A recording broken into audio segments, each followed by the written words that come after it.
La valeur du travail qui était très forte, OK. de persévérance. Ma mère m'a beaucoup appris, la valeur de justement on peut y arriver même si on n'a pas de diplôme. Une fois, il y a quelqu'un qui m'a posé la question, c'est quoi les valeurs que tes parents t'ont transmis? Et en fait, c'était très dur pour moi de répondre. Parce qu'en fait, j'ai pas, je sais pas, un truc où mon père s'est jamais installé en disant: «Les valeurs dans notre famille, c'est ça, quoi». Mmh. Je j'ai pas le souvenir en tout cas de ça. Et donc du coup, j'ai fait ce travail. Je me suis dit: «Elle est super intéressante cette question» et du coup, j'ai ouvert mon Notion et j'ai essayé, de bosser en écrivant comme ça, qu'est-ce qui me venait en fait? Quelles étaient et donc j'ai commencé par moi, quelles sont mes valeurs? Et puis qu'est-ce qui vient de moi et qu'est-ce qui vient Mmh. d'au-dessus? La plupart viennent d'au-dessus, et je pense qu'en fait, donc c'est beaucoup ça en fait. C'est que je me suis dit: «Qui je suis aujourd'hui?» Bah, c'est essentiellement, en tout cas en grande partie grâce à mes parents. Heu et tous les gens qu'on rencontre, Mmh. mais bon, les parents, pendant longtemps quand même, Mmh. pendant une vingtaine d'années de notre vie, ils sont là à s'investir donc c'est quand même beaucoup grâce à mes parents et donc du coup, même s'il y a des choses où sur le moment on n'aime pas, enfin moi il y a plein de Mmh. trucs que j'ai reproché à mes parents pendant longtemps, qui finalement aujourd'hui je dis: «Ah c'est pas bête Mmh. quand même, hein, là-dessus, merci» et du coup je pense que donc voilà, donc je pense qu'il y a ce premier tri là de dire: «Tiens qu'est-ce que ça donne?» C'était quoi les valeurs alors, du coup? La valeur du travail qui était très forte, OK. de persévérance. Ma mère m'a beaucoup appris, la valeur de justement on peut y arriver même si on n'a pas de diplôme. Ma mère, elle Mmh. a pas de diplôme, elle a juste l'équivalent du brevet de l'époque, je sais plus comment Mmh. ça s'appelle mais elle a pas son bac. Elle a fini directrice d'un office de tourisme avec, une valorisation, à un moment donné, elle a fait une valorisation des acquis, je sais plus quoi, BTS et cetera et en gros, elle a fini directrice d'une structure quoi, donc Mmh. avec des salariés et cetera. Donc du coup, alors qu'elle a gardé des enfants jusqu'à mes 7 ans et après seulement elle a été, quand mes parents se sont séparés, elle a dû avoir un travail qui gagne plus, donc après elle a commencé et en fait elle a gravi les échelons petit à petit et cetera et elle s'est donnée quoi. Moi j'ai vu ma mère bosser le soir, j'ai Mmh. bossé dans son boulot, revenir le soir, potasser des trucs, apprendre l'anglais, apprendre le truc et tout Waouh. après quoi. Donc je l'ai vu beaucoup bosser, la compta, le Mmh. machin, j'ai un beau-frère qui est comptable, il venait le soir lui apprendre la compta, machin, pour qu'elle puisse Une comprendre et autodidacte cetera. Donc en fait, autodidacte, quoi. je l'ai beaucoup vu trimer pour progresser, pour apprendre, pour appliquer, pour grimper les échelons et cetera dans son travail. Ça m'a appris, et puis, c'est une phrase qu'elle nous répétait tout le temps que je détestais, «Quand on veut, on peut», Mmh. qui est moyennement vrai parce que, enfin, je veux dire, dites à une personne qui a pas de jambes qu'il peut courir, voilà. Mmh. Mais donc il y a des choses qu'on peut pas, Mmh. mais quand même, il y a beaucoup de choses, quand on Mmh. veut, on peut quoi. Si on se donne les moyens, on peut. C'est un Il y a début de développement personnel, à une Ouais, phrase c'est de exactement ça. Et en gros, donc ça j'ai beaucoup appris. Mon père m'a appris un truc qui est marrant, c'est la débrouillardise. OK. Ma mère l'a aussi un peu, mais mon père vraiment, j'ai vu mon père débrouillardise, très gros bricoleur. Ouais. Donc faut trouver des moyens et on va y arriver quoi. Et ça, il m'a appris la rigueur du rangement, donc le fait que les outils sont au bon endroit quoi. On avait le droit d'utiliser, moi c'est assez marrant, c'est une règle que j'applique pas encore à mes enfants, mais que Mmh. j'aimerais appliquer. Mais le truc, c'est que en ce moment, ma maison est en rénovation, donc j'arrive pas à l'appliquer pour moi-même. Donc je peux pas l'appliquer à mes enfants.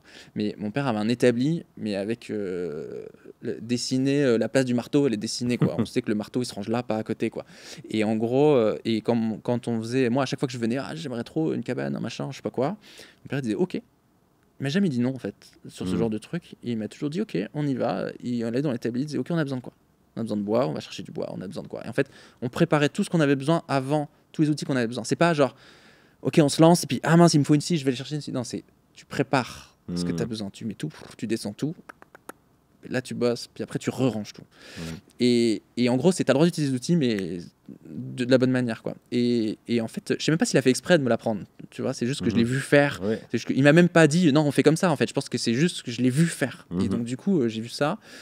Et je pense qu'il y a ça. Il y a mon père m'a appris le rendre service. Mmh. Euh, Mon père, c'est je le voyais tout le temps rendre service à tout le monde, quoi. Il a fait le bois pour les voisins, là, toute la famille, les oncles, les tantes, etc. On faisait le bois, machin, on rangeait. Moi, petit, ça rendait fou ma mère, mais petit, je coupais du bois à la scie à ruban. Enfin, c'est complètement inconscient, mais des trucs. Et je pense que ça, ouais, il m'a beaucoup appris ça. Tu continues, quoi. Je me rappelle d'une fois où on était chez mon parrain. Et pour que ça coûte moins cher, en fait, ils achetaient je crois que ça s'appelle des billes, en gros le tronc de l'arbre, quoi, mais plein. Et en fait, ils débitaient tout. Mon père était un ancien bûcheron, donc en fait, ils débitaient tout, ils en faisaient des bûches et en fait, ils arrosaient toute la famille avec, quoi. Enfin, et donc ça coûtait moins cher parce que plutôt que d'amener des bûches toutes faites chez toi, quoi. Et en gros, moi, quand j'étais du coup un week-end sur deux chez mon père, et un week-end où je vais, et du coup, moi, j'étais gamin, je devais avoir 8-9 ans, je sais pas. Et je dis, bah, tu veux aider quoi, à cet âge-là, tu vois ton père avec une grosse tronçonneuse, tu fais ah. Et mon père me donne une scie, et il me dit, tiens, il y a des petites branches là-bas, t'as qu'à aller couper ça, quoi. Et j'y vais, enfin, petites branches, c'était des trucs quand même, fallait quand même y aller, quoi, surtout pour un gamin de l'âge que j'avais, quoi. Et j'y vais, et en me coupant, elle voit un peu, là, j'ai encore la cicatrice, la scie saute, en fait, et je me coupe le doigt, pas vraiment, mais genre, je fais une entaille, quoi. Et j'arrive en panique, forcément, il y a du sang, j'ai mal et tout. Et mon père, il a pris un mouchoir, il a pris du Chatterton, il a pris la scie, il a fait tu continues. Et en fait, c'est fou parce que c'était genre déjà, j'ai pas bronché parce que j'ai pas senti qu'il y avait l'ombre d'une négociation possible. Et je pense pas que c'était méchant, hein, c'était juste bah, tu continues en fait. C'est pas parce que tu te blesses que tu vas arrêter en fait. Et je pense que cette expérience-là, elle m'a marqué parce que quand on était dans le galère et que vraiment, enfin, on a quand même vécu pas mal de choses, c'était dur. En fait, il y a toujours eu ce truc-là de et alors, en fait, le bois, il va pas se faire tout seul. Donc en fait, tu continues, que tu sois blessé ou pas, tu continues quoi. Et ça, je pense que ça m'a vachement, il m'a beaucoup appris ça. Et toi, qu'est-ce que tu as envie fort de tout ça? Donc, tu as fait cet exercice de valeur. Moi, c'est un exercice que j'ai pas encore fait. Que je me rends compte qu'il faut que je fasse. Très intéressant. Qu'est-ce que toi, tu veux transmettre en tant que valeur? Et du coup, comment tu les matérialises? Parce que là, c'est des expériences pas voulues. Mais est-ce que toi, c'est intéressant. Moi, j'essaie d'écrire des routines. C'est complexe hein, d'y arriver, mais donc je suis pas très très bon. Mais j'essaye. Par exemple, à l'âge de 7 ans, chacun de mes enfants, alors, pas le dernier parce qu'il l'a pas encore, mais ils ont eu un couteau suisse. Ok. Et quand je donne le couteau suisse, j'explique. C'est la débrouillardise, le couteau suisse. Génial. C'est deux choses pour moi, le couteau suisse, et j'en ai un dans j'en ai toujours un sur moi. Donc, un couteau suisse, c'est deux choses. C'est la débrouillardise, parce qu'en fait, quand tu as besoin de te débrouiller, et tu prends un couteau suisse, tu peux te débrouiller sur plein de trucs, ça peut te dépanner, quoi. Et surtout, le couteau suisse, moi, je me représente souvent comme un couteau suisse, c'est que ça va faire plaisir aux Suisses. Le couteau suisse, il fait bien plein de choses. Et en gros, souvent, nous, on nous a souvent dit ouais, mais il faut être expert. Oui, marketingement, il faut être expert. Pas de souci. Si tu dois te vendre, dis que tu es expert en un truc. Mais en vrai, si tu es que expert dans un truc, tu vas jamais y arriver dans ta vie, quoi. Parce que surtout dans un monde qui change à une vitesse folle. Et du coup, je leur dis ça. Je dis le couteau suisse, il est bon pour couper. Mais il est aussi bon pour décapsuler des canettes, pour ouvrir des boîtes de conserve, enfin, il est bon pour plein de choses, quoi, pour faire tournevis, etc. Et du coup, en leur offrant ça, je leur dis ça. Donc moi, j'essaye d'amener la parole plus que ça. Et après, bah, c'est au quotidien, en fait, sur plein de choses. Donc genre, là, c'est reprendre ces valeurs, débrouillardise. Tu as repris un peu les valeurs de tes parents. Les valeurs de mes parents, parce que je pense que c'est celle que je me suis souvenu quand je les ai écrits, c'est celle qui me parle en fait. Y a ça, et après j'ai commencé à écrire aussi, c'est l'histoire de notre famille à nous, pourquoi on a déménagé, etc. Parce que je me suis dit un jour, mes enfants vont se poser la question de... par exemple, moi je me suis posé cette question-là, pourquoi on n'a pas bougé? C'est-à-dire que moi, j'ai grandi, mes parents, enfin pas ma mère, mais mon père habite le village d'à côté du village où il est né, quoi. Et donc du coup, il a pas bougé dans sa vie, très peu dans la région, quoi. Et en fait, il a fait des voyages, hein, bien sûr, mais je veux dire de vivre à un endroit. Et en gros, et je me suis posé un jour la question, mais pourquoi on n'a pas bougé en fait? Pourquoi on n'est pas allé vivre ailleurs, quoi? Alors après, toute la famille est là, etc. Je comprends, hein, mais nous, on a bougé.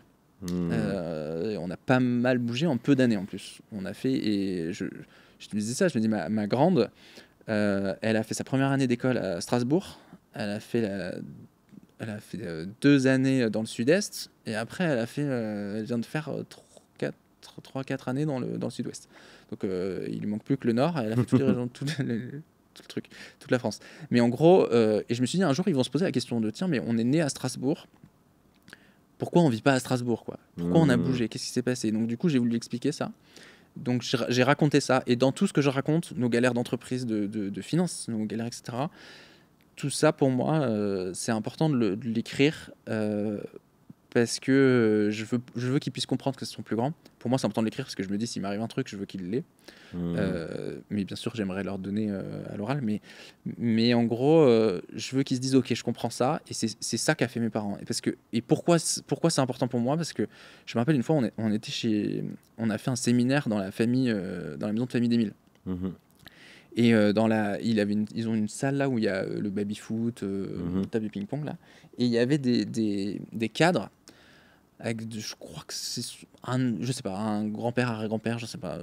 Un baron. Assez ancien, un baron, qui était, j'ai plus le titre exact, mais en gros, l'équivalent à l'époque du ministre de l'Agriculture, quoi. Enfin, un truc comme ça, responsable d'un grand truc de l'agriculture. Je sais plus exactement. Et en fait, c'est marrant parce que quand j'ai vu ça, d'un coup, en fait, je me suis dit, déjà, c'est matérialisé chez eux, il y a un cadre avec ce truc-là.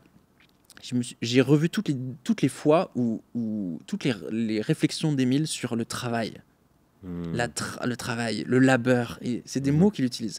Et je me suis dit, c'est intéressant, c'est qu'il a un héritage familial qui est très présent et qu'il porte.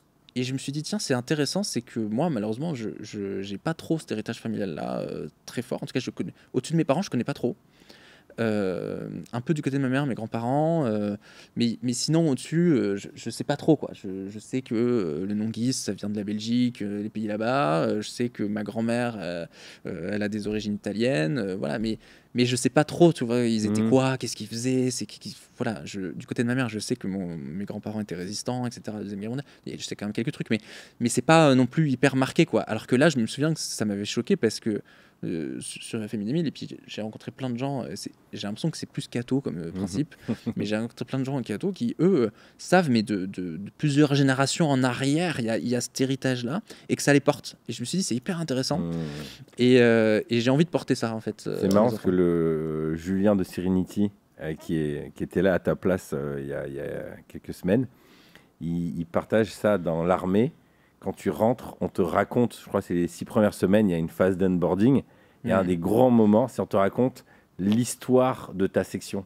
Les grands héros, les grandes batailles, Excellent. Les grandes personnes. Et en fait, on est là pour te dire, en fait, là, tu es dans une section, c'est pas n'importe qui rentre là-dedans. Et il faut que tu sois à la hauteur de tes anciens.